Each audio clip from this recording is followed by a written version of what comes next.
ఓం అస్మద్గురుభ్యో నమః.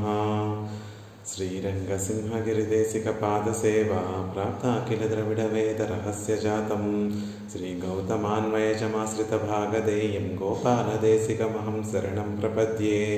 శ్రీమద్గౌతమవంశనాయకమనేర్గోపాలసూరేసుతం తత్పాదాంబుజలబ్ధయుగ్మనిగమాంతార్థం సుశీలం సదా సద్విద్యా వినయాది సద్గుణనిధిం స్వాచార్యనిష్టాన్వితం వందే వైష్ణవభూషణం తమనగుం శ్రీరంగరామానుజం. కౌశికాన్వయసంజాతం వెంకటార్యతనూభవం వేదాంతాచార్యసచ్చిష్యం ఉడైవర్లుగురుం భజే. శ్రీశైలేశ ఇత్యాది ప్రణతోస్మి నిత్యం స్వాదయన్నిహ సర్వేషాం త్రయ్యంతార్థం సుదుర్గ్రహం స్తోత్రయామాస యోగీంద్రః తం వందే యామునాహ్వయం. యత్పదాంబోరుహధ్యాన విధ్వస్తాశేషకల్మషః వస్తుతాముపయాతోహం యామునేయం నమామి తం. నమో నమో యామునాయ యామునాయ నమో నమః. నమో నమో యామునాయ యామునాయ నమో నమః. శ్రీమత్కృష్ణ సమాప్వాయ నమో యామునసూనవే యత్కటాక్షైకలక్ష్యాణాం సులభ శ్రీధర సదా. భాగవతోత్తములందరికీ కూడా దాసోహాలు సమర్పిస్తూ ఆళ్వందారులు అనుగ్రహించినటువంటి స్తోత్రరత్నాన్ని యథావకాశంగా సేవించేటటువంటి ప్రయత్నం చేస్తున్నాం. అందులో భాగంగా 11 శ్లోకాలు సేవించేటటువంటి ప్రయత్నం చేశాం. క్రిందటి శ్లోకంలో స్వాభావిక అనవధిక అతిశయ ఈసితృత్వం నారాయణత్వయిన మృష్యతి వైదికః కః బ్రహ్మా శివః శతమకః పరమస్వరాడితి ఏదేపి యస్య మహిమార్ణవ విప్రుషస్తే. ఆళ్వందారులు పరమాత్మ పెరుమాళ్ల యొక్క పరత్వం గురించి మనకు అనుగ్రహిస్తున్నారు. ఆయనే శ్రీమన్నారాయణుడే ఈ జగత్తులో ఉన్నటువంటి వారందరికన్నా కూడా ఉత్కృష్టమైనటువంటి వాడు, పరాత్పరుడు అనేటటువంటి విషయాన్ని మనకి తెలియజేస్తూ ఆయనలో ఉన్నటువంటి విలక్షణమైనటువంటి ఆ స్వరూపాన్ని మనకి తెలియజేస్తున్నారు. మిగిలినటువంటి వారు చతుర్ముఖ బ్రహ్మ కానీ, రుద్రుడు కానీ, శతమఖుడు అని చెప్పబడేటటువంటి ఇంద్రుడు కానీ, పరమస్వరాట్ అని చెప్పబడేటటువంటి ముక్తులు నిత్యులు కానీ, వీరందరూ కూడా పరమాత్మలాగా స్వాభావికముగా అనవధికముగా అతిశయించినటువంటి ఈసితృత్వాన్ని నియమించేటటువంటి గుణాన్ని కలిగినటువంటి వారు కాదు. కేవలం ఆ నారాయణుడికి మాత్రమే ఆ ఈసితృత్వం, అందరినీ నియమనం చేసేటటువంటి గుణం ఏదైతే ఉందో అది ఆయనకి స్వభావసిద్ధంగా సహజంగా ఉండేటటువంటిది. అది ఒక అవధి లేనటువంటి గొప్పగా ఆ ఈసితృత్వం కలిగినటువంటి వాడు, అతిశయించినటువంటి ఈసితృత్వము నియమన సామర్థ్యము కలిగినటువంటి వాడు అనేటటువంటి విషయాన్ని చెప్తూ, ఈ విషయాన్ని వైదికులైనటువంటి వారందరూ కూడా అంగీకరించి తీరవలసినదే కదా. ఎవరైతే వేదాన్ని చక్కగా అధ్యయనం చేశారో వారందరికీ కూడా ఆ నారాయణుడు శ్రీమన్నారాయణుడే పరాత్పరుడు అనేటటువంటి విషయం తెలుస్తోంది కదా. అలా తెలియనటువంటి వారు నిజంగా వేదాన్ని అధ్యయనం చేసి నారాయణుడు పరాత్పరుడు అని తెలుసుకోలేనటువంటి వారు వైదికులేనా అనేటటువంటి విషయాన్ని మనకు తెలియజేస్తున్నారు. మిగిలినటువంటి వారందరికన్నా కూడా ఈయన సర్వేశ్వరుడైనటువంటి శ్రీమన్నారాయణుడు ఎంతో గొప్పవాడు. ఎవరైతే మనం లోకంలో గొప్పవారిగా భావిస్తున్నామో ఆ చతుర్ముఖ బ్రహ్మ, శివుడు అని చెప్పబడేటటువంటి రుద్రుడు, శతమకుడు అని చెప్పబడేటటువంటి ఆ ఇంద్రుడు, ఆ నిత్య ముక్త పురుషులందరూ కూడా ఆయన మహిమ అనేటటువంటి అర్ణవంలో, అంటే ఆయన మహిమ అనేటటువంటి సాగరంలో చిన్న నీటి తుంపరులే కదా. అంటే పరమాత్మ యొక్క వైభవాన్ని ఒక సముద్రంతో కనుక మనం పోల్చుకుంటే మిగిలిన వారి యొక్క వైభవం అంతా కూడా చిన్న నీటి బిందువులే కదా అని ఆ పరమాత్మ యొక్క వైభవాన్ని చెప్తున్నారు. ఆళ్వందారులు ఈ శ్లోకంలో చెప్పినటువంటి విషయం అంతా కూడా నారాయణ అనువాగము అనేటటువంటి ఒక వేదాలలో ఉన్నటువంటి ఆ నారాయణ సూక్తం నుండి ఆ విషయాలను మనసులో ఉంచుకొని ఆళ్వందారులు ఈ శ్లోకాన్ని అనుగ్రహించారు. ఆ అనువాకంలో కూడా నారాయణుడే పరాత్పరుడు, నారాయణుడే బ్రహ్మ, రుద్ర, ఇంద్ర ఇతర దేవతలందరికన్నా కూడా గొప్పవాడు నారాయణుడే. ఆ ముక్త పురుషులు నిత్యులని కూడా నియమనం చేసేటటువంటి వాడు అనేటటువంటి విషయాన్ని ఆ నారాయణ అనువాకంలో మనకి అనుగ్రహించి ఉన్నారు. మనం ఆ నారాయణ అనువాకాన్ని కూడా యథావకాశంగా సేవించినటువంటి వారు అయ్యాం. తర్వాత శ్లోకంలో పరమాత్మకే అసాధారణంగా ఉండేటటువంటి పరత్వ చిహ్నములన్నిటినీ కూడా మనకి తెలియచేస్తున్నారు. ఇప్పుడు బ్రహ్మ అనేటటువంటి ఆ పదము ఎవరికైనా అన్వయించవచ్చు అని మొన్న మనం తెలుసుకున్నాం. బ్రహ్మ అంటే పెద్దది, తనతో చేరినటువంటి దానిని పెద్దగా చేసేటటువంటిది అనేటటువంటిది అర్థం. ఆ అర్థాన్ని అనుసరించి ఆ బ్రహ్మ అనేటటువంటి పదము ఎవరికైనా అన్వయించవచ్చు. అలాగే కొన్ని విశేషణములన్నీ కూడా అందరికీ అన్వయించడానికి అవకాశం ఉంటుంది. ఇప్పుడు సౌలభ్యం కలిగినటువంటి వారు అంటే ఆ పదము ఇతర దేవతలకి అన్వయించవచ్చు, నారాయణుడికి కూడా అన్వయించవచ్చు. కానీ నారాయణుడికి మాత్రమే ప్రత్యేకంగా ఉండేటటువంటి కొన్ని విలక్షణమైనటువంటి చిహ్నములన్నింటినీ కూడా మనకి తెలియచేస్తున్నారు. ఎప్పుడైనా పరాత్పరుడు ఎవరు అనే మనకి సందేహం కలిగితే ఇదిగోండి ఈ చిహ్నములు కలిగినటువంటి వారే పరాత్పరుడు అని వేదం మనకి తెలియచేసింది. అలా కొన్ని ప్రత్యేకమైనటువంటి చిహ్నాలతోటి ఆ నారాయణుడే పరాత్పరుడు అని ఈ శ్లోకంలో మనకి తెలియజేస్తున్నారు. అవతారికను సేవించేటటువంటి ప్రయత్నం చేద్దాం. కస్త్రీ ప్రియ ఇత్యాది ఈతిల్ விப்ரதிபத்தி க்ஷமங்கள் அன்றிலே தனித்தனியே பூர்ணமாய் சாமர்த்திய பரமான లింగంగళాలే పరత్వై అరుళి చేయగిరార్. ఈ శ్లోకంలో చెప్పబడినటువంటి ఆ విషయాలు ఏవైతే ఉన్నాయో అవన్నీ కూడా విప్రతిపత్తి క్షమంగళ్ అన్రీలే అంటే ఎవరైనా వచ్చి మళ్ళీ సందేహాన్ని వెలిపుచ్చకుండా ఉండేటట్టుగా సుస్పష్టంగా తెలియచేసేటటువంటి చిహ్నములు. ఆ ఒక్కొక్క చిహ్నములే తనియే పూర్ణమాయ, ఒక్కొక్కటే పూర్తిగా అతనే పరాత్పరుడు అని చెప్తుంది. కానీ అలాంటివి అనేకమైనటువంటివి ఉన్నాయి. అలాంటివన్నిటినీ కూడా ఒక చోట కూర్చి అవన్నీ కూడా కేవలము నారాయణుడి విషయంలోనే అన్వయిస్తాయి అనేటటువంటి విషయాన్ని చెప్తున్నారు. సామర్థ్య పరమాన లింగంగళాలే, సామర్థ్య అపూర్ణమాయ్ సామర్థ్య పరమాన, పూర్ణంగా ఉండి సామర్థ్యాన్ని కలిగించేటటువంటి ఆ చిహ్నములను, లింగములు అంటే చిహ్నములతోటి నారాయణ పరత్వాన్ని ఈ శ్లోకంలో మనకి అనుగ్రహిస్తున్నారు ఆళ్వందారులు. కశ్రీ శ్రియ పరమసత్వ సమాశ్రయ కః పుండరీకనయన పురుషోత్తమ కస్యాయుతాయుత సతైక కలాంసకాంసే విశ్వం విచిత్ర చిదచిత్ ప్రవిభాగ వృత్తం. అత్యద్భుతంగా అనుగ్రహిస్తున్నారు. ఎప్పుడైనా వేదంలో కానీ మన ఉపనిషత్తుల్లో కానీ పరాత్పరుడు ఎవరు అంటే వేదం ఏం తెలియచేస్తుంది అంటే పరాత్పరుడు అనేటటువంటి ఒక ఆయన ఉన్నారు. ఆ పరాత్పరుడులోంచే ఈ లోకాలన్నీ కూడా ఉద్భవిస్తున్నాయి. ఆ పరాత్పరుడు సకల కళ్యాణ గుణాకరుడు. ఆ పరాత్పరుడు ఈ లోకాలన్నీ కూడా ధరించేటట్టుగా ఈ లోకాలన్నీ కూడా ధరింపచేస్తున్నాడు అని చెప్పిందే తప్ప ఆయన నారాయణుడు అని ఎక్కడా కూడా చెప్పలేదు. కానీ ఆ వేదంలోనే పురుష సూక్తము అనేటటువంటి ఒక సూక్తంలో ఒక మాట చెప్తుంది. హ్రీశ్చ లక్ష్మీశ్చ పత్నౌ, ఎవరైతే లక్ష్మీదేవిని భూదేవిని పత్నులుగా కలిగినటువంటి వారు ఎవరైతే ఉన్నారో అతనే పరుషోత్తముడు, అతనే పరాత్పరుడు అనేటటువంటి విషయాన్ని తెలియజేస్తుంది. అంతేకాకుండా ఈ లోకంలో అందరికీ కూడా తమ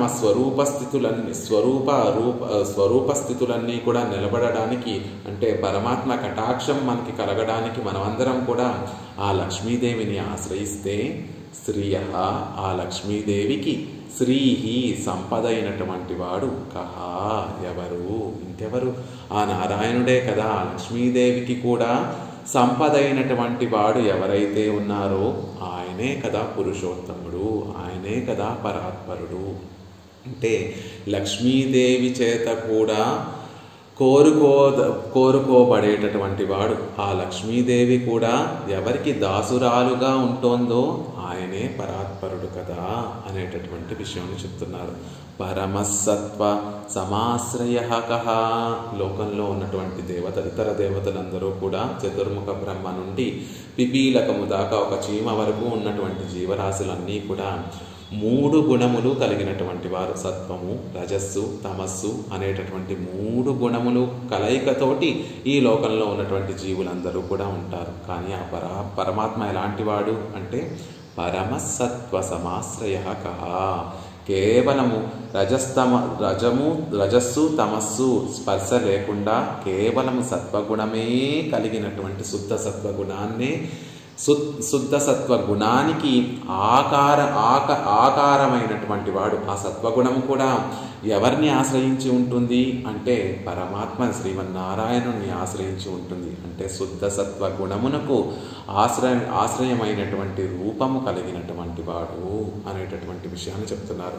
పరమసత్వ అని చెప్పడం ద్వారా పరమ అనేటటువంటి ఆ విశేషణము మామూలుగా లౌకికంగా మనం ఏమని చెప్పుకుంటాము, సత్వ రజస్తమో గుణములు మూడు కలిపి ఎప్పుడు కూడా మనం చెప్పుకుంటూ ఉంటాం. అలా చెప్పుకోవడం వల్ల ఆ 3 ఒకటేనేమో అనేటటువంటి సందేహం కలుగుతుంది. అంటే తమస్సు ఎలా అయితే మనలో రజస్సు తమస్సు ఎలా అయితే మనలో అహంకార మమకారాలను పెంపొందిస్తాయో అలా సత్వగుణం కూడా మనకి చెడు చేస్తుందేమో అనేటటువంటి భావన కలుగుతుంది మూడింటిని కలిపి చెప్పడం వల్ల.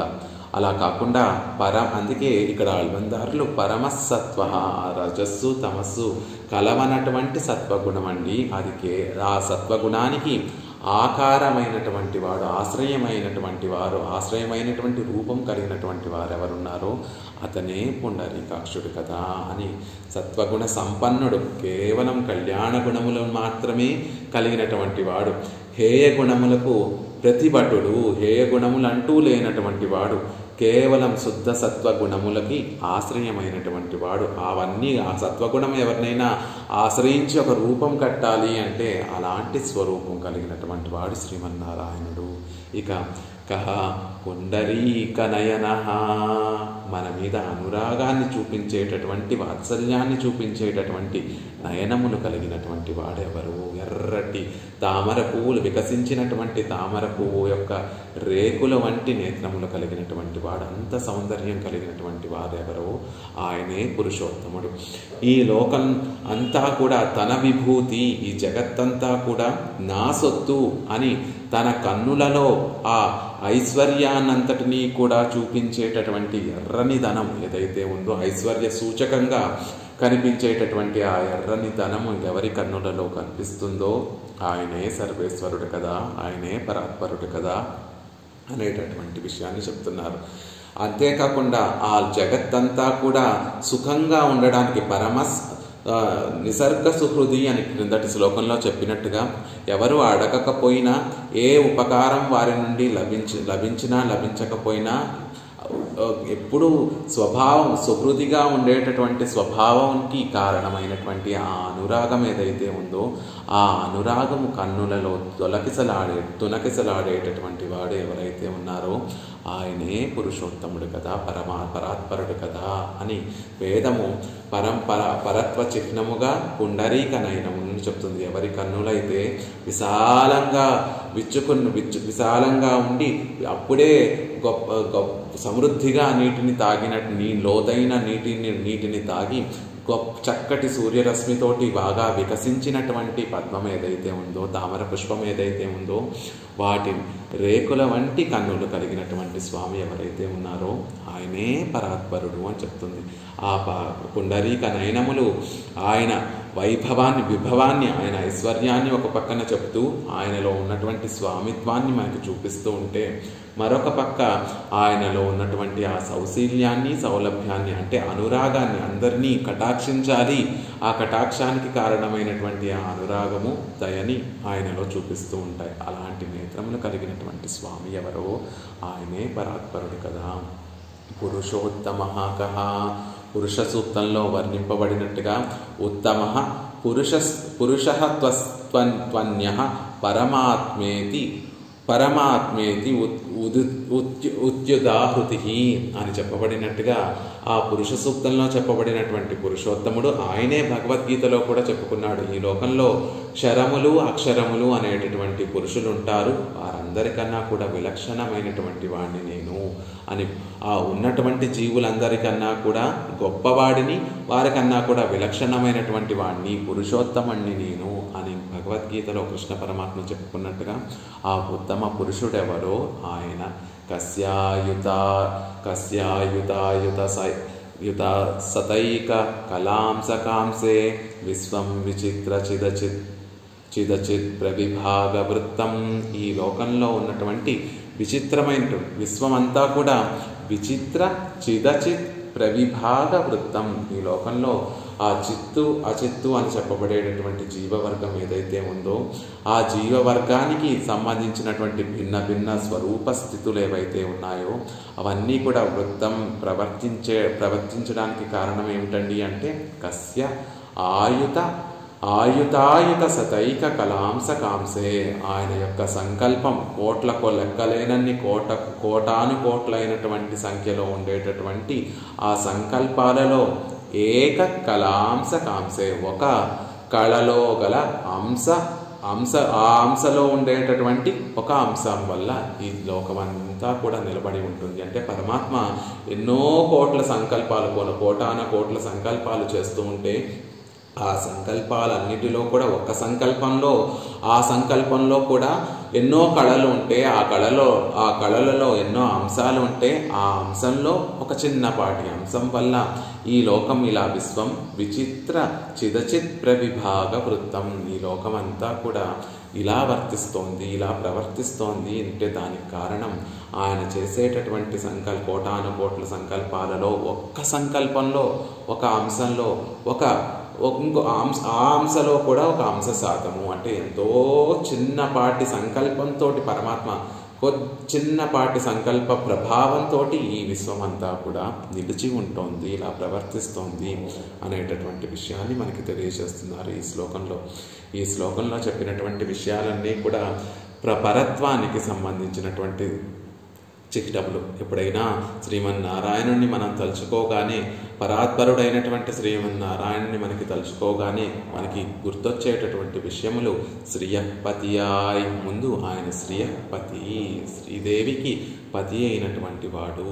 ఆ తర్వాత మనకి గుర్తొచ్చేటటువంటి అసంఖ్యాకమైనటువంటి కళ్యాణ గుణాత్మకుడైనటువంటి వాడు ఆ సర్వేశ్వరుడు అనేటటువంటి విషయం గుర్తొస్తుంది.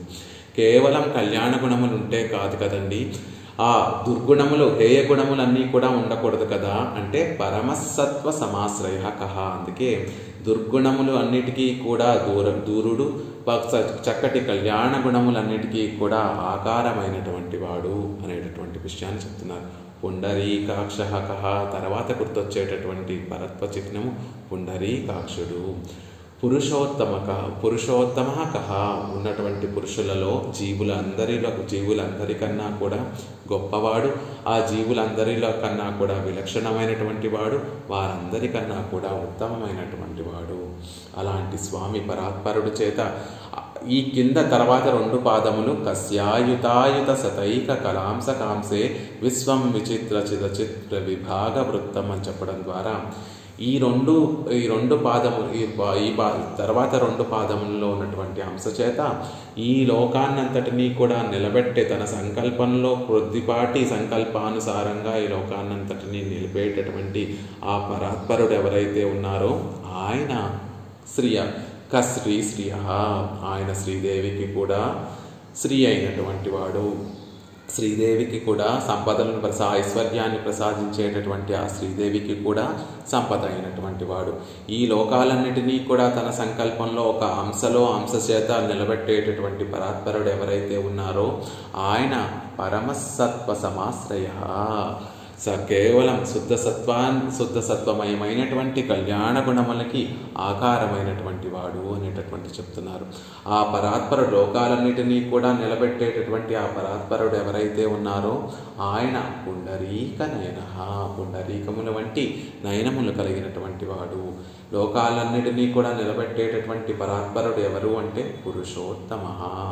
పురుషులందరికన్నా కూడా పురుషులందరిలో కల్లా ఉత్తముడు అనేటటువంటి విషయాన్ని చెప్తున్నారు. కశ్రీ శ్రియ పరమసత్వ సమాశ్రయ కః పుండరీకనయన పురుషోత్తమ కస్యాయుతాయుతశతైక కలాంసకాంసే విశ్వం విచిత్ర చిదచిత్ర విభాగ వృత్తం అని తెలియజేస్తున్నారు. కశ్రీ శ్రియ ఈశ్వర వ్యతిరిక్త సకల చేతనరాలు కందాముடைய స్వరూప స్థిత్యాదిగలుక్కాగ ఆశ్రయిక్కப்படுగయ్యాలే శ్రీ வாச்சையாயிருகிற பிராட்டியார் தன்னுடைய ஸ்வரூப ஸ்தித்யாதிகளுக்காக பத்த வேண்டும்படியான మేన్మయుడయార్ ఉన్నై పొజియార్ అంటున్నారు. మనమందరం కూడా ఈశ్వర వ్యతిరిక్త సకల చేతనులు, ఈశ్వరుడి కంటే కూడా అంటే పరాత్పరుడి కంటే కూడా వేరైనటువంటి సకల చేతనాచేతనములన్నీ కూడా తద్దాముడయ స్వరూప స్థితి ఆదిగలిక్కాగా మన యొక్క స్వరూపం నిలబడడం కోసం, మనం చక్కగా రక్షింపబడడం కోసం ఎవరినైతే ఆశ్రయిస్తామో, ఎవరి ద్వారా ఆ పరమాత్మని ఆశ్రయిస్తామో, ముందు పరమాత్మని ఆశ్రయించాలంటే తిన్నగా మనం వెళ్ళి పరమాత్మని ఆశ్రయించాం. ముందు లక్ష్మీదేవిని ఆశ్రయించి తర్వాత ఆమెని ముందుంచుకొని తర్వాత పరమాత్మని ఎలా అయితే ఆశ్రయిస్తామో, కాబట్టి మన స్వరూప స్థితి అంతా కూడా నిలబడడం కోసం, మన తత్వహిత పురుషార్థాలు పొందడం కోసం మనం లక్ష్మీదేవిని ఆశ్రయిస్తున్నాం. కాబట్టి శ్రీశబ్ద వాచ్యురాలైంది ఆవిడ. అంటే అందరి చేత కూడా ఆశ్రయింపబడేటటువంటిది. శ్రీశబ్దము అనేక అర్థాలు కలిగి ఉంటే అందులో ఒక అర్థం ఏమని తెలియజేస్తుంది అంటే జీవులందరి చేత కూడా ఆశ్రయింపబడేటటువంటిది. అలాంటి ఆ లక్ష్మీదేవి కూడా పిరాటియార్, అలాంటి ఆ లక్ష్మీదేవి కూడా తన్నుடைய స్వరూప స్థితి ఆదిగలుక్కాగా తన యొక్క స్వరూప స్థితి కోసం, తన స్వరూపం నిలబడటం కోసం, తన స్థితి తాను రక్షింపబడటం కోసం ఎవరిని ఆశ్రయిస్తుంది అంటే పత్త వేండుంబడియాన మేన్మయుడయార్ ఉన్నయోజే ఆర్ అంటున్నారు. ఆవిడ కూడా ఎవరిని ఆశ్రయిస్తుంది అంటే ఆ పురుషోత్తముడైనటువంటి పరాత్పరుడైనటువంటి నారాయణుడిని ఆశ్రయిస్తుంది. మనమందరమేమో శ్రీదేవిని ఆశ్రయిస్తూ ఉంటే ఆ శ్రీదేవి ఆ పిరాటి మళ్ళీ తన స్వరూప స్థితులన్నీ కూడా సుఖంగా ఉండటం కోసం, అవన్నీ సిద్ధింపబడటం కోసం ఆ శ్రీమన్నారాయణుణ్ణి ఆశ్రయిస్తుంది కదా. అలా లక్ష్మీదేవి చేత కూడా ఆశ్రయింపబడేటటువంటి వాడు, లక్ష్మీదేవికి కూడా ఐశ్వర్యమైనటువంటి వాడు, లక్ష్మీదేవికి కూడా శ్రీ అయినటువంటి వాడు ఎవరో ఆయనే పురుషోత్తముడు, పరాత్పరుడు అని చెప్తున్నారు. కిం క్షేపార్థమాయ్ కహ అంటున్నారు కదా. అది అధిక్షేపించడం అంటే ఆయన కాకుండా ఇంకెవరు ఉంటారు అనేటటువంటి అర్థం. ఆయన కాకుండా మరొకరు లేరు అనేటటువంటి భావంలో ప్రయోగించినటువంటి అర్థం. ఇల్లై ఎండ్రపడి ఆయన కాకుండా ఇంకొకరు లేరండి, ఆయన నారాయణుడు తప్ప ఇంకొకరు లేరు. లక్ష్మీదేవి ఎవరి వక్షస్థలంలో చేరిపోయింది అంటే నారాయణుడి యొక్క వక్షస్థలంలో చేరిపోయింది కాబట్టి ఆయన తప్ప మరొకరు లేరు. పరాత్పరుడు అయినటువంటి వాడు కహా అని చెప్తే ఎవరున్నారండి అని అడుగుతున్నట్టు, అంటే ఎవరు లేరు కదా అని చెప్తున్నారు. ఈశ్వరీం సర్వభూతానాం అస్యేసానా జగతో విష్ణుపత్ని తిరువాగ్య సెల్వా ఎన్నక్కడవదిరే. ఇదే విషయాన్ని అనేక ప్రమాణాలు తెలియజేస్తున్నాయి. ఈశ్వరీం సర్వభూతానాం, శ్రీ సూక్తము ఈశ్వరీం సర్వభూతానం, ఈ లోకంలో ఉన్నటువంటి ఇతర వర్గాన్ని అంతా కూడా, ప్రకృతి తత్వాన్ని, ఆత్మవర్గాన్ని అంతటినీ కూడా శాసించేటటువంటిది ఆవిడ నియంత్రించేటటువంటిది ఈశ్వరీం, అందరికీ కూడా అధినేత్రి ఆవిడ అని ఆ శ్రీ సూక్తం తెలియజేస్తూ అస్యేశానా జగతో విష్ణుపత్ని, అలాంటి లోకాన్నంతటినీ కూడా శాసించేటటువంటి ఆ లక్ష్మీదేవి ఎవరైతే ఉన్నారో విష్ణువుకు పత్ని అని చెప్తున్నారు. పతి శబ్దానికి అర్థము అంటే లక్ష్మీదేవికి పతి శ్రీమన్నారాయణుడు అనేటటువంటి విషయాన్ని చెప్తున్నారు. పతి శబ్దానికి పోషించేటటువంటి వాడు అనేటటువంటి ఒక అర్థం ఉన్నప్పటికీ కూడా శేషి అనేటటువంటిది ముఖ్యమైనటువంటి అర్థంగా చెప్తారు పెద్దలు. అలా లక్ష్మీదేవి కూడా ఎవరికి దాసురాలుగా ఉంటోంది అంటే ఆ శ్రీమన్నారాయణుడికి దాసురాలుగా ఉంటోంది. ఆయన శేషి, ఆవిడ శేషభూతురాలు అనేటటువంటి విషయాన్ని చెప్తున్నారు. మనమందరం కూడా ఆవిడికి దాసులుగా ఉంటుంటే ఆవిడ పరమాత్మ అయినటువంటి ఆ శ్రీమన్నారాయణుడికి దాసురాలుగా ఉంటుంది. తిరువుక్కుం తిరువాగియ సెల్వా. ఆ తిరువుక్కుం అంటే లక్ష్మీదేవికి కూడా తిరువాగియ సెల్వా, ఆవిడికి కూడా లక్ష్మీ స్వరూపమైనటువంటి వాడా, ఆవిడికి కూడా ఐశ్వర్యాన్ని రక్షకత్వాన్ని, ఆవిడికి కూడా మంగళకరత్వాన్ని అనుగ్రహించేటటువంటి వాడా అని తిరువుక్కుం తిరువాగియ సెల్వా అని సంపద కలిగినటువంటి వాడా. లక్ష్మీదేవికి కూడా సంపద అయినటువంటి వాడా. సంపదలు అంటే కోరుకోబడేటటువంటివి, మనందరి చేత కోరుకోబడేటటువంటివి ఆ సంపదలు. లక్ష్మీదేవికి మరి సంపద ఎవరండి? ఆవిడ ఎవరిని కోరుకుంటూ ఉంటుంది అంటే ఆ శ్రీయత్పతి శ్రీమన్నారాయణుడినే కోరుకుంటూ ఉంటుంది అంటారు. అందుకే అనేక చోట్ల వీరే ఆళ్వందారులే ఇంతకు ముందు ఈ స్తోత్రరత్నాన్ని అనుగ్రహించక ముందు చతుశ్లోకిని అనుగ్రహించారు. ఆ చతుశ్లోకిలో కూడా కాంతస్తే పురుషోత్తమ, పురుషోత్తముడికి అత్యంత ప్రీతిపాత్రురాలు అయినటువంటి దానా అని ఆ లక్ష్మీదేవి గురించి వైభవాన్ని తెలియజేస్తూ చతుశ్లోకిలో యామునాచార్యుల వారే అనుగ్రహిస్తారు. ఆ తల్లి యొక్క స్వరూపాన్ని మనం చెప్పాలి అంటే భగవత్ సంబంధాన్ని, పరమాత్మ యొక్క సంబంధాన్ని పురస్కరించుకొని చెప్పాలి.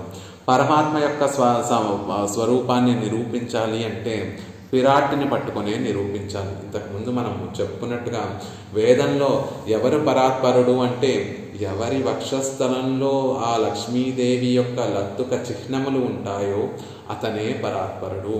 ఎవరి వక్షస్థలంలో లత్తుక చిహ్నములు అంటే ఎవరి వక్షస్థలంలో ఆ లక్ష్మీదేవి నిత్య నివాసం చేస్తూ అక్కడ ఆవిడ ఉండడం వల్ల ఆవిడ పాదాలకు పెట్టుకున్నటువంటి ఆ మంగళకరమైనటువంటి లత్తుక పాదాని చిహ్నములు ఎవరి వక్షస్థలంలో ఉంటాయో ఆయనే పరాత్పరుడు అని వేదం చెప్తుంది. అలా తిరువుక్కుం తిరువాగియ సెల్వా, లక్ష్మీదేవికి కూడా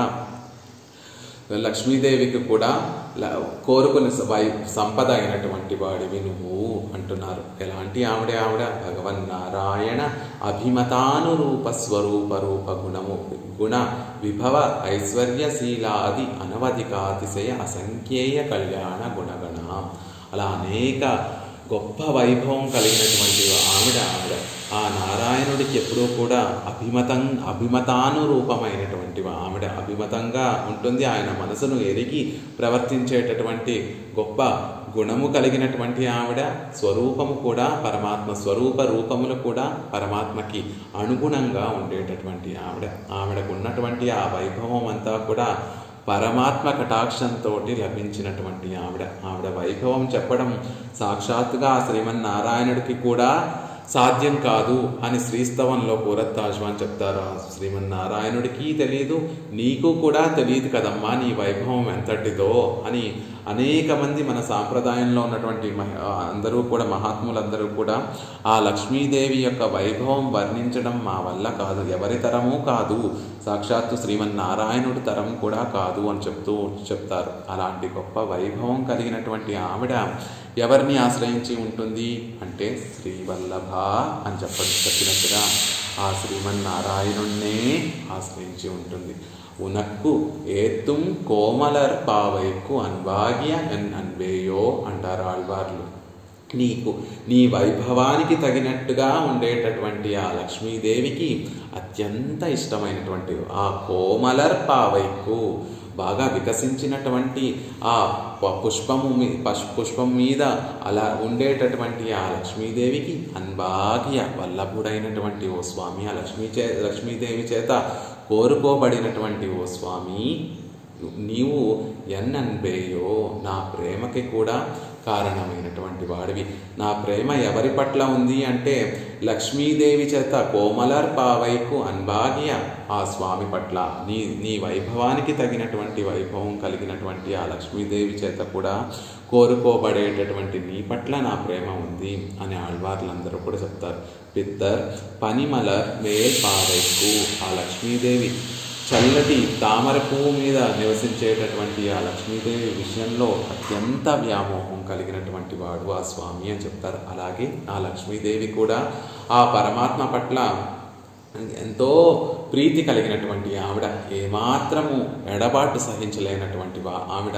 ఆయన వక్షస్థలంలో ఉంటూనే నేను ఎడబాటును ఎప్పుడూ కూడా ఎడబాటును సహించలేను, ఒక్క క్షణం కూడా ఆయన వక్షస్థలాన్ని వీడి నేను ఉండలేను అని చెప్తుంది. ఆ వక్షస్థలంలో నిత్యము అక్కడ నివాసం చేస్తూనే నేను ఆ భావనని కూడా, ఆయనను విడిచి ఉండేటటువంటి భావనని కూడా నేను తట్టుకోలేను. అగలగిల్లే నిరయమెన్రు అలర్మేల్ మంగై ఉరై మార్ప, నిత్యము కూడా భయపడుతూ ఉంటుందట ఆ తల్లి. ఎప్పుడూ పరమాత్మతో విశ్లేషణ కలగకూడదు అని నిత్యము ఆ భావనతో అక్కడే ఉంటూ నిత్య నివాసం చేస్తూ కూడా అలా పరమాత్మని ఒక్క క్షణం కూడా విడిచి ఉండలేనంత గొప్ప ఆదర అతిశయం కలిగినటువంటి ఆవిడ. కాబట్టి శ్రీయ, ఆ శ్రీదేవికి కూడా, ఆ లక్ష్మీదేవికి కూడా శ్రీ అయినటువంటి వాడు ఎవరు?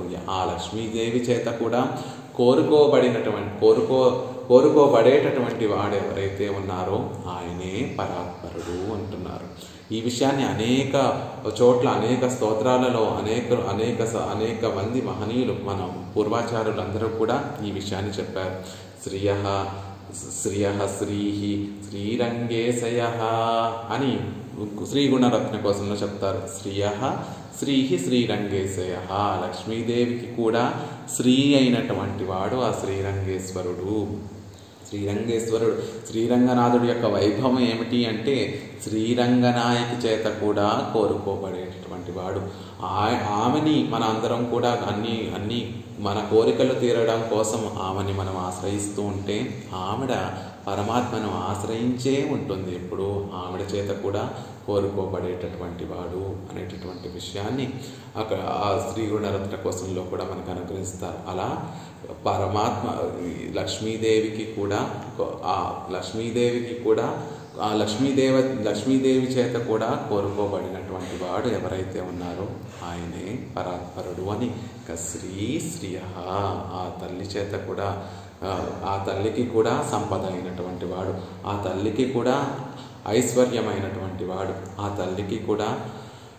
తల్లి చేత కూడా కోరుకోబడేటటువంటి వాడు ఆ పరాత్పరుడు అంటున్నారు. పరమసత్వ సమాశ్రయః కః పరమసప్తత్తారే ரஜஸ்தமஸ்யுகளையும் அத்தோடு சமாபிவியாஹృతமான சத்வத்தையும் వ్యావర్తిక్కిరదు. పరమసత్వ సమాశ్రయః కః, సత్వ సమాశ్రయః కః అనకుండా పరమసత్వ సమాశ్రయః కః అని ఎందుకంటున్నారు అంటే ఆ పరమసత్వంతో రజస్సు తమస్సుతో కలిసి ఉండేటటువంటిది అండి సత్వగుణము అని కాకుండా దాని కాదు అని చెప్తున్నారు. అలా కాకుండా అత్తోడు సమభి వ్యాహృతమాన సత్వత్తయం, వాటి మూడితోటి సమానంగా కలిపి చెప్తాం కాబట్టి సత్వము రజస్సు తమస్సు అని కలిపి చెప్తాం కాబట్టి ఆ మూడు సమానమైనటువంటివే అనుకుంటామేమో. కాదు. రజస్సు తపస్సు అనేటటువంటివి మనలో చెడ్డ ప్రవృత్తిని కలగజేస్తాయి. సత్వగుణము మనకి ఆశ్రయనై మనం పొందవలసినటువంటిది అని చెప్తూ అలా రజస్సు తమస్సుతో కలవనటువంటి ఒక సత్వగుణము. పరమశబ్దము విలక్షణత్వాన్ని తెలియజేస్తూ ఉంటుంది. ఇప్పుడు పరమ పురుషుడు అంటే ఉత్తమ పురుషుడు, పరమాత్మ అంటే ఆత్మలన్నిటికన్నా కూడా విలక్షణమైనటువంటి వాడు పరమాత్మ అని ఎలా అయితే చెప్తామో అలా పరమసత్వము అని చెప్పడం ద్వారా రజస్సు తమస్సు లేనటువంటి సత్వగుణము, ఆ మూడిటిని కలిపి ప్రయోగించడం వల్ల ఆ మూడు ఒకటే అనుకుంటామేమో. కాదు. దీనికి ఒక వైలక్షణ్యం ఉంది, విలక్షణత్వం ఉంది. ఆ సత్వగుణమే శుద్ధ సత్వగుణమే ఆ సత్వగుణానికి ఆశ్రయమైనటువంటి వాడు. శుద్ధ సత్వత్తుకు ఆశ్రయమాన విగ్రహాదిగళయుడయవన్నార్. అలా శుద్ధ సత్వగుణము ఎవరిని ఆశ్రయించి ఉంటుందో, ఏ విగ్రహాన్ని ఏ రూపాన్ని ఆశ్రయించి ఉంటుందో ఆయన పరాత్పరుడు కదా. అంటే కళ్యాణ గుణములే అనేక అసంఖ్యాకమైనటువంటి కళ్యాణ గుణములు, ఆ గుణములు కూడా అవధి లేనటువంటి అసంఖ్యాకములైనటువంటి కళ్యాణ గుణములు కలిగినటువంటి స్వామి. కేవలం కళ్యాణ గుణములు కలిగినటువంటి వాడు కాదు, హేయ గుణములు ఏవైతే ఉన్నాయో అవన్నీ కూడా తనకి అంటనటువంటి వాడు. హేయ గుణములన్నీ కూడా దూరంగా ఉండేటటువంటి ఒక విగ్రహ వైలక్షణ్యం కలిగినటువంటి వాడు. ఆ స్వామికి చక్కటి రూపం ఉంది, ఆ స్వరూపం ఉంది. ఆ స్వరూపం ఎలాంటిది అంటే శుద్ధ సత్వమయమైనటువంటి స్వరూపము, ఎప్పుడూ కూడా ఆనందమయమైనటువంటి స్వరూపము. రజస్సు తమస్సు కలవకుండా కేవలం శుద్ధ సత్వాన్నే కలిగినటువంటి వాడు, ఆ శుద్ధ సత్వానికి ఆకారమైనటువంటి వాడు. చూడండి, మనం పరమాత్మలో శుద్ధ సత్వగుణం ఉంటుందేమో, ఆయన అందువల్ల గొప్పవాడు అవుతున్నాడేమో అనుకుంటాం. కాదు, ఆ సత్వగుణానికే విగ్రహమైనటు ఆ సత్వగుణం ఆశ్రయించడానికి ఒక విగ్రహాన్ని కలిగినటువంటి వాడు అని చెప్తున్నారు. ఆయనలో శుద్ధ సత్వగుణం అంటే ఆ కళ్యాణ గుణములు ఉండబట్టి ఆయన పురుషోత్తముడు పరాత్పరుడు అవుతున్నాడేమో అనుకుంటాం. కాదు, ఆయన నారాయణుడు పరాత్పరుడు అవ్వడం వల్ల ఆ కళ్యాణ గుణములన్నీ కూడా వచ్చి ఆయనలో చేరుతున్నాయే తప్ప ఆయనలో సౌశీల్యం ఉందండి, ఆయనలో సౌలభ్యం ఉందండి, ఆయనలో వాత్సల్యం ఉందండి, అందుకే ఆయన పరాత్పరుడు అవుతున్నాడండి అని అనుకోవటం మన జ్ఞానం సంకోచం వల్ల ఆ విధంగా మనం అనుకుంటూ ఉంటాం. కాదు, ఆయన నారాయణుడు కాబట్టే, ఆయన శ్రీమన్నారాయణుడు కాబట్టే ఆ గుణములన్నీ కూడా వచ్చి ఆయనలో చేరుతున్నాయి. సౌలభ్యం అనేటటువంటిది ఆయనలో వచ్చి చేరుతోంది, సౌశీల్యం అనేటటువంటిది ఆయన వచ్చి ఆశ్రయిస్తోంది, వాత్సల్యం అనేటటువంటిది ఆయనని పరాత్పరుడు కాబట్టి ఆయన వచ్చి ఆశ్రయిస్తోంది. అలా కళ్యాణ గుణములన్నీ కూడా ఆశ్రయించడానికి తగినటువంటి విగ్రహము స్వరూపము కలిగినటువంటి వాడు అంటున్నారు. మహాన్ ప్రభుర్వై పురుషః సత్వసైష ప్రవర్తకః ఆదిత్యవర్ణం తమసః పరస్తాత్ అని చెప్పినట్టుగా ఆ ఉపనిషత్ వాక్యాలన్నీ కూడా చెప్పినట్టుగా మహాన్ ప్రభుర్వై పురుషః సత్వసైష ప్రవర్తకః, గొప్ప పరమ పురుషుడైనటువంటి వాడు ఆ శ్రీమన్నారాయణుడు. ప్రభువు, అందరికీ కూడా ప్రభు అయినటువంటి వాడు ఆ శ్రీమన్నారాయణుడు. సత్వగుణ ప్రవర్తకః, సత్వగుణాన్ని మాత్రమే ప్రవర్తింపచేసేటటువంటి వాడు, సత్వగుణాన్ని మాత్రమే శుద్ధ సత్వగుణాన్ని మాత్రమే కలిగినటువంటి వాడు, ఆనందమయుడు ఆ సర్వేశ్వరుడు అనేటటువంటి విషయాన్ని చెప్తున్నారు. ఆదిత్యవర్ణం తమసః పరస్తాత్, సూర్యుని వర్ణాన్ని కలిగినటువంటి ఆ స్వామి రజస్సును తమస్సును పరస్తాత్ లేనటువంటి వాడు. ఆ ఇత్యాది ఉపనిషత్తు వాక్యాలన్నిటినీ కూడా మనసులో ఉంచుకొని ఆళ్వందార్లు పరమసత్వ సమాశ్రయః, పరమసత్వ శుద్ధ సత్వానికి ఆశ్రయమైనటువంటి వాడు ఎవరో ఆయనే పరాత్పరుడు కదా. ఎవరిలో ఉంటుంది ఆ శుద్ధ సత్వ అంటే అనేక కళ్యాణ గుణములు, దోషములు లేనటువంటి అనేక కళ్యాణ గుణములు ఎవరి దగ్గర ఉన్నాయి అంటే ఆ శ్రీమన్నారాయణుడే కదా అనేటటువంటి విషయాన్ని చెప్తున్నారు. కహ పుండరీక నయనః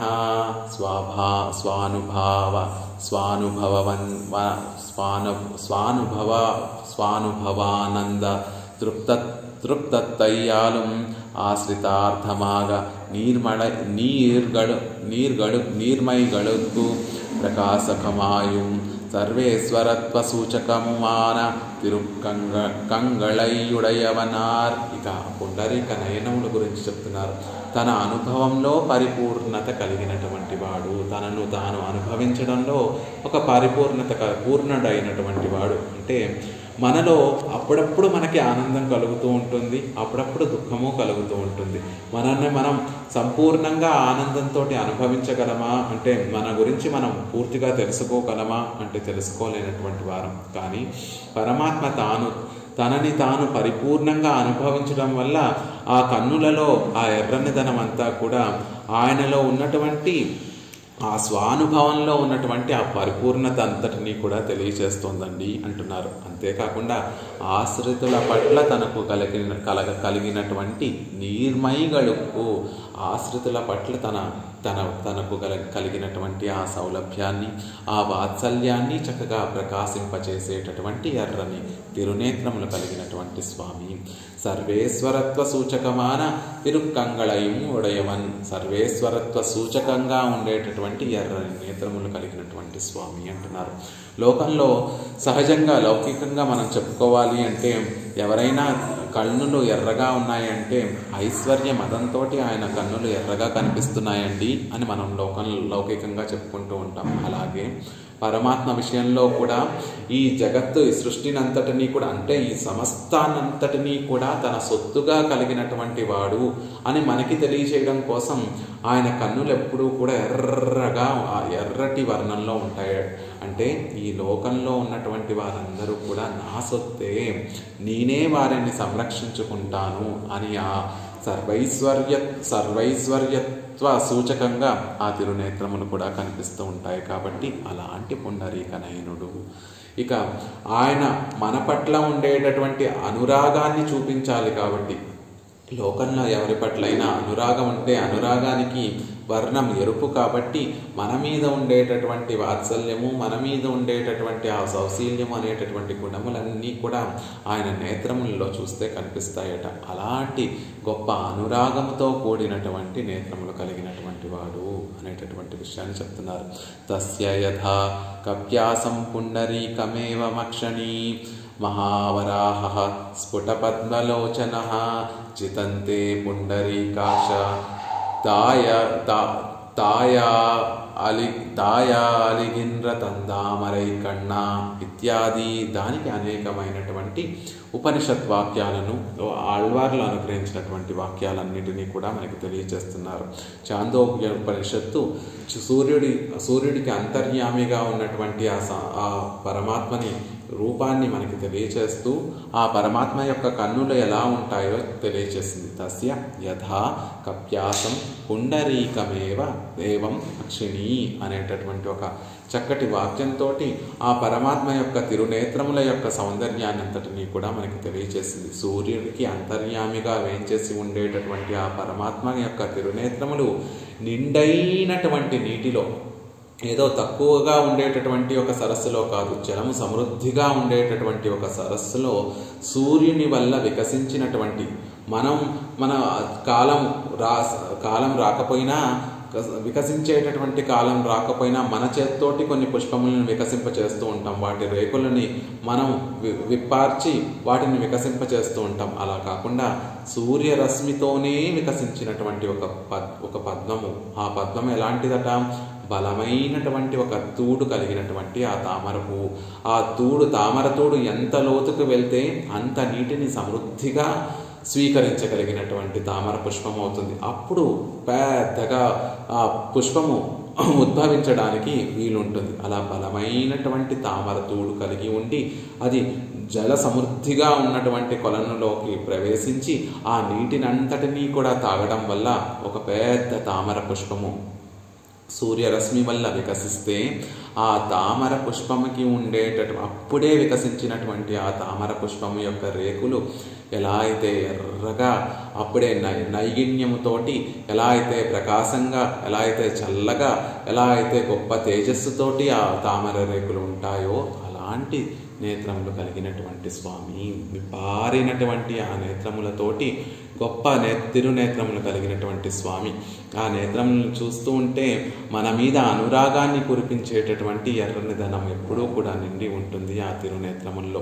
ఎందుకు పరమాత్మ యొక్క నేత్రములు అంత వికసించి విశాలంగా ఎందుకు ఉంటాయి అంటే అందరినీ కటాక్షించడం కోసం. ఏ ఒక్క జీవుడు కూడా తన చూపల యొక్క, తన తిరునేత్రముల యొక్క కటాక్షముల నుండి వెళ్ళిపోకూడదు, జారిపోకూడదు అనేటటువంటి ఉద్దేశంతో విశాలమైనటువంటి నేత్రములతోటి అందరి జీవుల్ని ఈ పక్క నుండి చూడండి. మన కన్నుల యొక్క లిమిటేషన్ వల్ల ఈ వెనకాల ఏముందో మనకి కనిపించదు.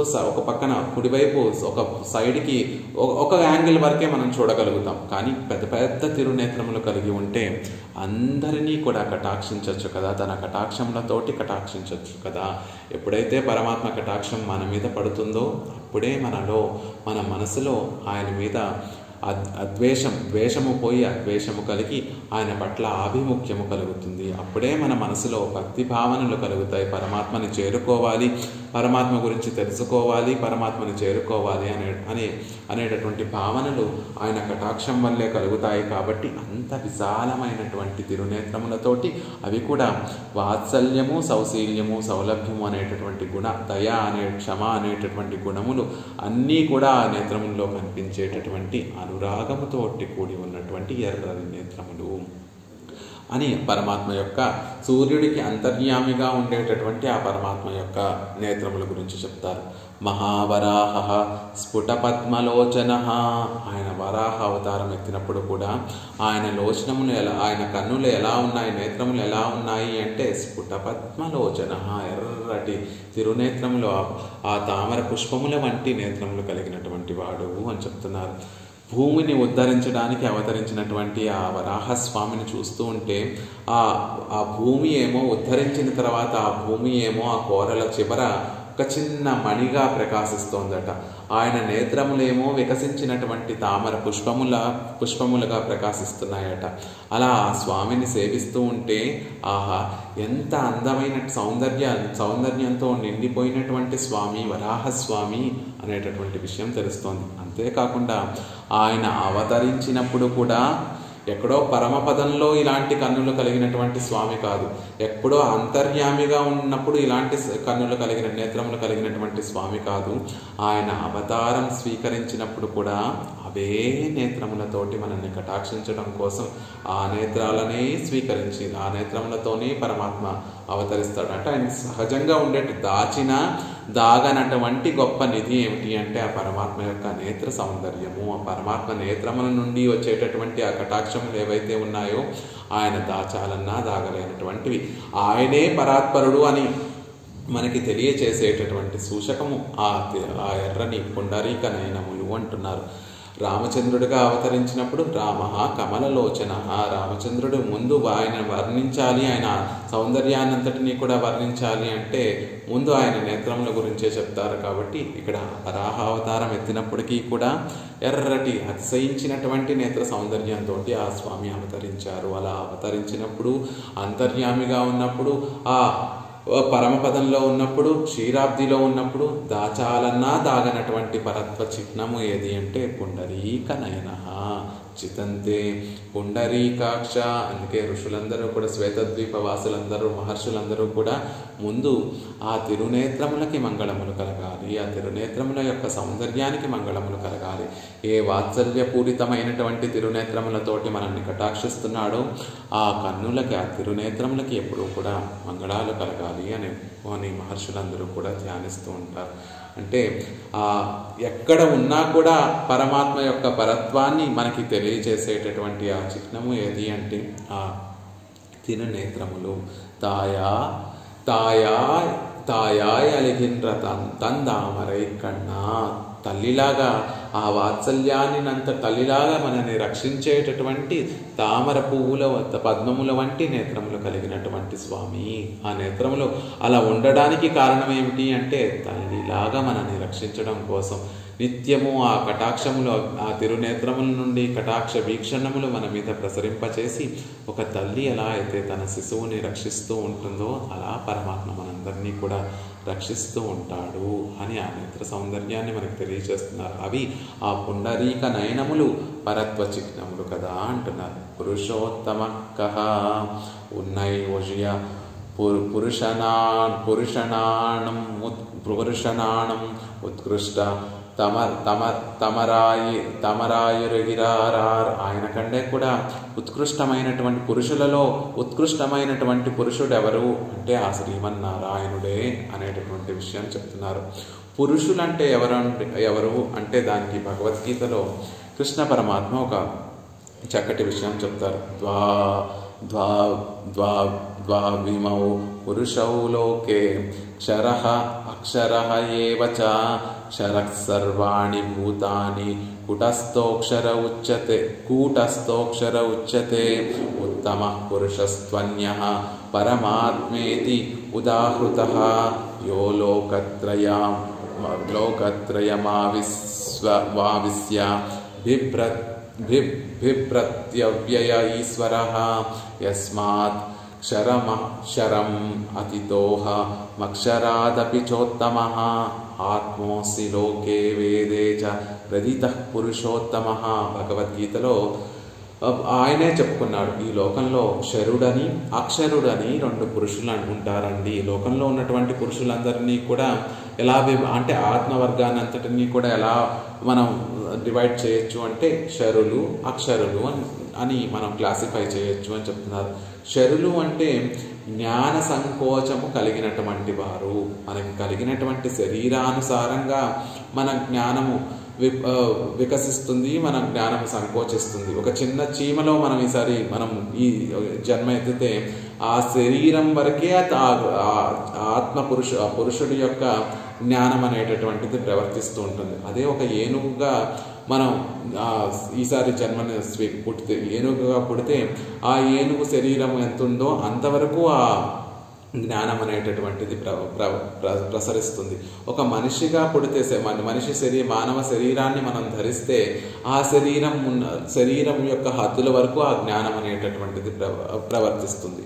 మరి అక్షరులు అంటే ఎవరండి అంటే ఈ జ్ఞాన సంకోచము వికాసము లేకుండా ఎప్పుడూ కూడా చక్కటి జ్ఞానం కలిగినటువంటి ఆ ముక్త పురుషులు, నిత్య పురుషులని, నిత్యుల్ని కూడా అక్షరులు అంటారు. క్షరులు అంటే జ్ఞాన సంకోచము వికాసము కలిగినటువంటి వారు. అక్షరులు అంటే ఈ జ్ఞాన సంకోచము లేకుండా ఎప్పుడూ కూడా చక్కటి జ్ఞానము కలిగినటువంటి వారు. అలా ఈ లోకంలో రెండు విధములైనటువంటి పురుషులు ఉంటారండి.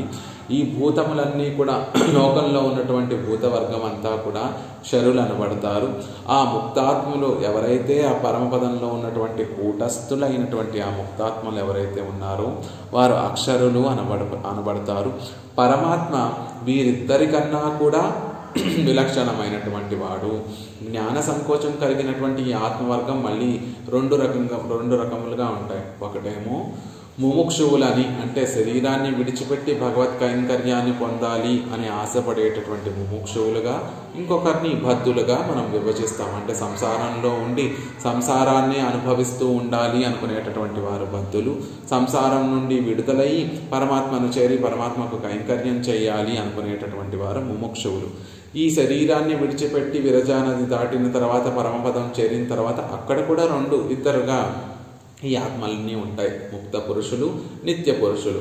నిత్యులు అని ముక్తులు అంటే ఈ సంసారంలో ఉండి పరమాత్మ కటాక్షంతో ఆ సంసార బంధనాన్ని విడిచిపెట్టి పరమాత్మను చేరి పరమాత్మకి నిత్య కైంకర్యం చేసేటటువంటి వారు ముక్తులు. పరమాత్మ యొక్క నిత్య సంకల్పానుసారంగా వారెప్పుడూ కూడా ఈ లోకంలోకి రాకుండా సంసార గంధమే అంటకుండా పరమాత్మ దగ్గరే ఉండి పరమాత్మకి కైంకర్యం చేస్తూ వారు చేసేటటువంటి ఆ కైంకర్యాన్ని చూసి పరమాత్మ ఆనందిస్తూ ఉంటే పరమాత్మ ఆనందాన్ని వారు అనుభవిస్తూ ఉండేటటువంటి వారు నిత్యులు. అలా ఈ నలుగురి కన్నా కూడా విలక్షణమైనటువంటి వాడు ఆ పరమాత్మ. వీరందరికన్నా కూడా ఉత్తముడు, వారందరికన్నా కూడా గొప్పవాడు ఆ పరమాత్మ. ఎవరైతే ఈ మూడు లోకాలలో వ్యాపించి అందరినీ ధరించేటటువంటి వాడవుతున్నాడో, ఏ లోటు లేనటువంటి వాడవుతున్నాడో, అందరినీ నియమించేటటువంటి వాడవుతున్నారో, పరమాత్మ అని పేరుతో చెప్పబడేటటువంటి వాడవుతున్నాడో ఆ పురుషోత్తముడు ముందు చెప్పబడినటువంటి క్షరుడు అక్షరుడు అని చెప్పేటటువంటి వారిద్దరికన్నా కూడా గొప్పవాడు, విలక్షణమైనటువంటి వాడు ఎవరవుతున్నారో ఆయనే పురుషోత్తముడు. ఆ విషయాన్నే శృతులు స్మృతులు అన్నీ కూడా చెప్తున్నాయి, వేదములు అవన్నీ కూడా చెప్తున్నాయి అని భగవద్గీతలో కృష్ణ పరమాత్మ చెప్తాడు. నేనే ఆ పురుషోత్తముణ్ణి అని కృష్ణ పరమాత్మ చెప్పినట్టుగా ఆయన పురుషోత్తముడు, పురుషులందరిలో కూడా ఉత్తముడు అనేటటువంటి విషయాన్ని చెప్తున్నారు. ఉన్నటువంటి క్షరులు అక్షరులు అని చెప్పబడే వారందరికన్నా కూడా గొప్పవాడు అనేటటువంటి విషయాన్ని చెప్తున్నారు. యస్మాక్షరమితోతీహం ఇత్యారభ్య ఆత్మోసి లోకే వేదేశ్చ ప్రదిత పురుషోత్తమ. ఇప్పుడు మనం చెప్పుకున్నట్టుగా క్షరులు అక్షరులు అనేటటువంటి ఇద్దరు ఉన్నారు. వారందరికన్నా కూడా విలక్షణమైనటువంటి వాడు పురుషోత్తముడు ఎన్రు. ఆప్తతమరాన దేవరీరే అరుళిచ్చైదారిరే.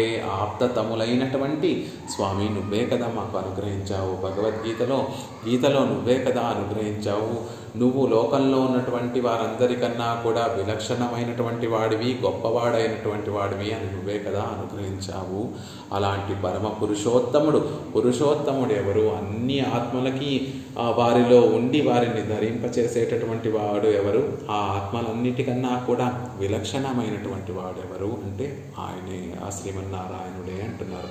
కస్యాయుతే ఇత్యాది విచిత్ర చిదచిత్ ప్రవిభాగ వృత్తం విశ్వం కస్యాయుతాయుత సతైక కలాంసకాంసే.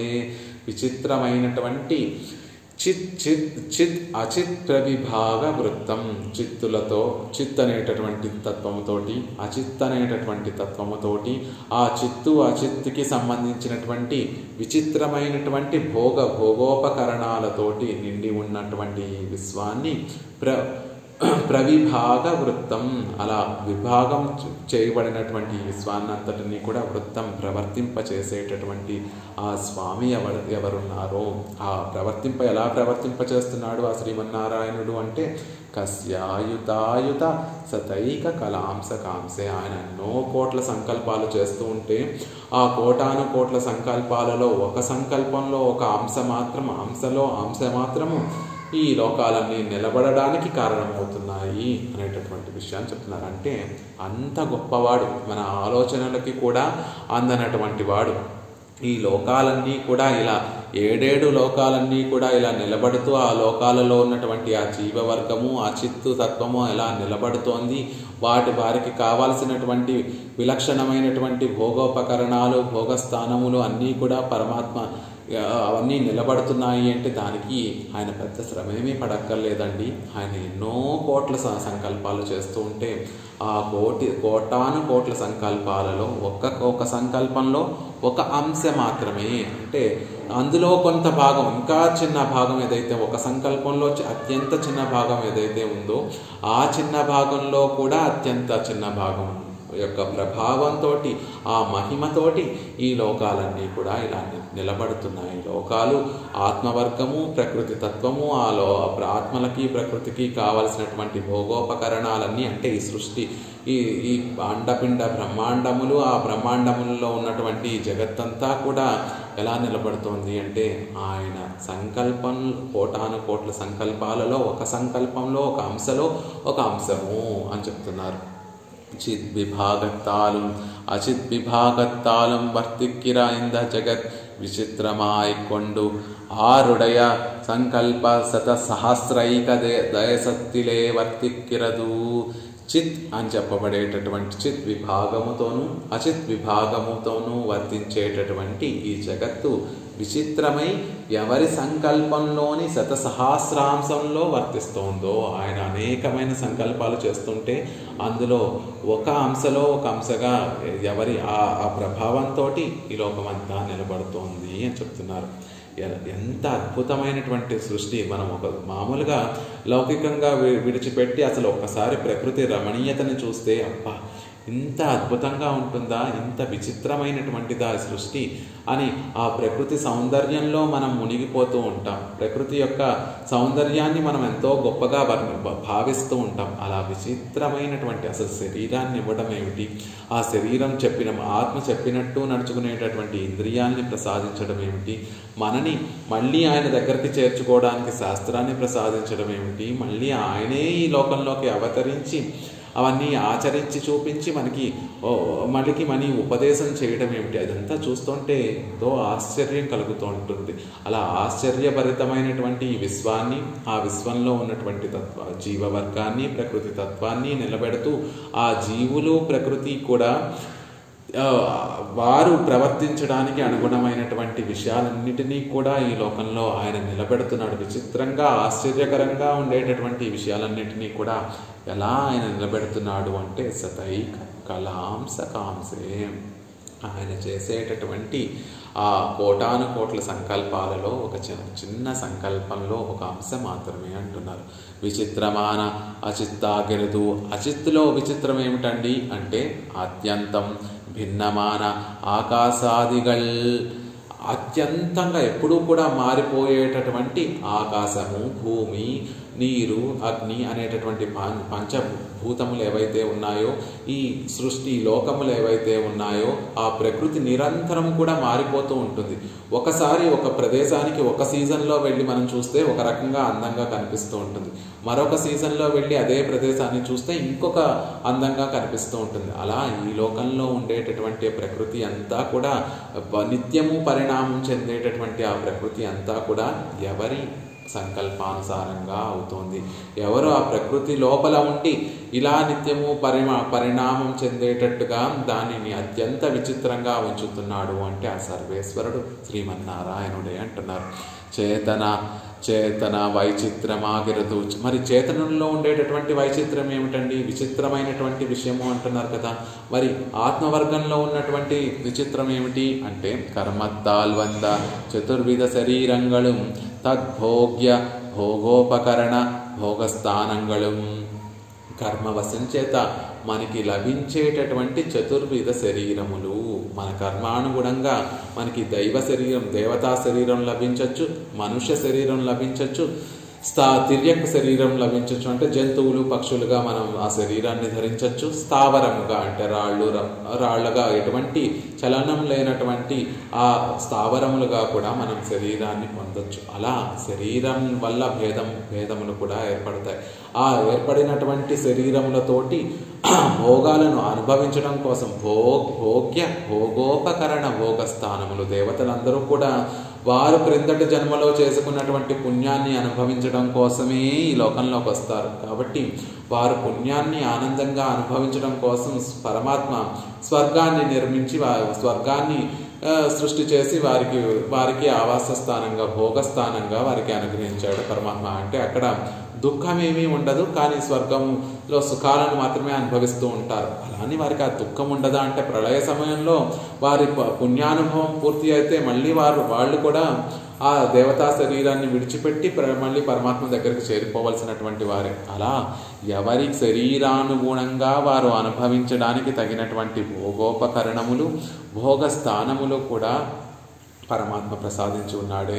నేను తామసాన్ని కలిగినటువంటి వాడిని, రాజసాన్ని కలిగినటువంటి వాడిని, ఈ శరీరాన్ని పోషించుకోవాలనే భావనతోటి, శరీరంతో సుఖాలని అనుభవించాలనేటటువంటి భావనతోటి, శరీరంతో విషయాన్ని అనుభవించాలనేటటువంటి భావనతో నేనుంటే పరమాత్మ నాకు కావలసినటువంటి విషయాలన్నీ కూడా ఈ లోకంలో ఉంచాడు. అలా కాకుండా నేను సత్వగుణాన్ని కలిగినటువంటి వాడిని, సాత్విక విషయాల పట్ల మనసు కలిగినటువంటి వాడిని, పరమాత్మని చేరుకోవాలి, ఆచార్యుల్ని చేరుకోవాలి, దానికి తగినటువంటి ఉపాయం, సాధనం ఏమిటి అని పరితపించేటటువంటి మనస్సు కలిగినటువంటి వాడిని అయితే దానికి తగినటువంటి సాధనములు, పరికరములు, స్థానములు కూడా కలిగించాడే. ఆహా, ఎంత ఆశ్చర్యము! ఇదంతా కూడా ఆయన కష్టపడి ఏమన్నా చేస్తున్నాడా అంటే అంశం అంటున్నారు. ఒక అంశంలోనే అంటున్నారు. అంశమెన్రు అల్పర్థార్థిలే, అల్పమైనటువంటిది ఆయన సంకల్పంలో అత్యంత అల్పమైనటువంటి సంకల్పం ఏదైతే ఉంటుందో దాంతోనే ఇదంతా కూడా చేస్తున్నాడు సర్వేశ్వరుడు. పాదోన్య విశ్వాభూతాని యస్యాయుతాంసాంసే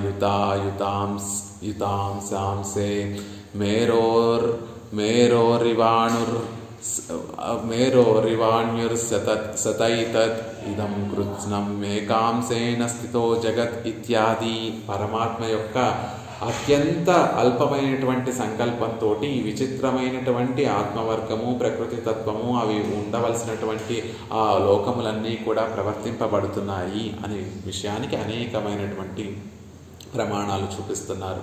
పాదోస్య విశ్వభూతాన్ని, మనం చూస్తున్నటువంటి ఈ సమస్త విశ్వములన్నింటినీ కూడా, ఒక్క మన భూమే కాదు, ఇలాంటి అండపిండ బ్రహ్మాండములు ఎన్నో ఉంటాయి. ఎన్నిట్లోనూ అనేక బ్రహ్మలు ఉంటారు. అనేక బ్రహ్మలు వారి సృష్టులన్నింటినీ కూడా చూస్తూ ఉంటారే. ఈ సమస్త విశ్వాలన్నీ కూడా ఆయన విభూతిలో పాద 4వ భాగం మాత్రమే, ఒక భాగం మాత్రమే మనం చూస్తున్నటువంటి అనేక విశ్వములు.